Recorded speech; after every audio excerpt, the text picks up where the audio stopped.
हमारे साथ बातचीत करने के लिए मौजूद है असदुद्दीन ओवैसी साहब। आइए उनसे बातचीत करते हैं। ओवैसी साहब, लखीमपुर खीरी मामले में जो एसआईटी का गठन किया गया था, उसकी जिस तरह से रिपोर्ट आ रही है, उस पर क्या कहेंगे?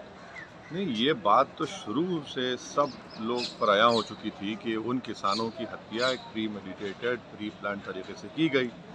और अगर सुप्रीम कोर्ट इस हत्या को किसानों की सुमोटो नहीं लेता तो योगी और मोदी सरकार उसको बचा लेती। एसआईटी बनाई गई। अब उस पुलिस ऑफिसर को हालत मजबूरी में सच्चाई को बयान कर रहा है कि इन्वेस्टिगेटिंग ऑफिसर खुद कह रहा है कि ये हत्या प्री मेडिटेटेड थी, कॉन्स्पिरेसी थी।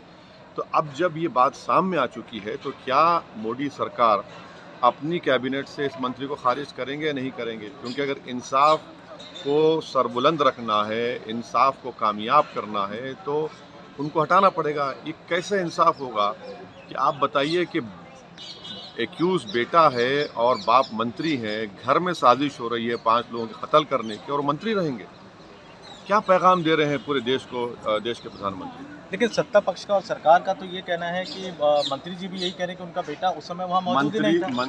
अब ये आयोग की रिपोर्ट आई है, मंत्री जी तो पहले धमकी दे चुके हैं कि सुधर जाओ वरना सुधार देंगे। अब आयोग ये कह रहा है कि प्री प्लान तरीके से भी रिपोर्ट जाएगी सुप्रीम कोर्ट को।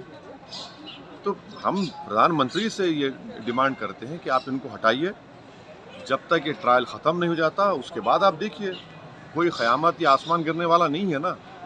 मगर इसलिए नहीं हटाएंगे प्रधानमंत्री क्योंकि उस अपर कास्ट का वोट चाहिए, जिस कास्ट से उस मंत्री जी का ताल्लुक़ है। उनका बेटा जेल में रह सकता है 5 लोगों की हत्या के नाम पर, और उनको मंत्री भी रहेंगे। और योगी आदित्यनाथ जो बड़ा दावे करते हैं माफिया का, बुलडोज़र नहीं भी जाएंगे, उसका घर नहीं तोड़ाएंगे उसे एक्यूज का। संसद सत्र चल रहा है, तो आपकी पार्टी की क्या रणनीति, क्या मामला? हम तो देंगे एडजर्न मोशन, इस पर हमको उठाने की कोशिश करेंगे। स्पीकर साहब इजाज़त दिए तो हम बोलेंगे पार्लियामेंट में। एक आखिरी सवाल, उत्तर प्रदेश के विधानसभा चुनाव में आप भी लड़ने जा रहे हैं। ये मुद्दा हो, इस तरह के मुद्दे हो, या आजकल अखिलेश यादव और भाजपा के बीच बहुत ज़्यादा चल रहा है, औरंगजेब की बात हो रही है, जिन्ना की बात हो रही है, मंदिर की बात हो रही है, किस तरह से आप लोग वहाँ उत्तर प्रदेश में लड़ेंगे? किन मुद्दों पर आप लड़ेंगे? नहीं, बहुत से मुद्दे हैं।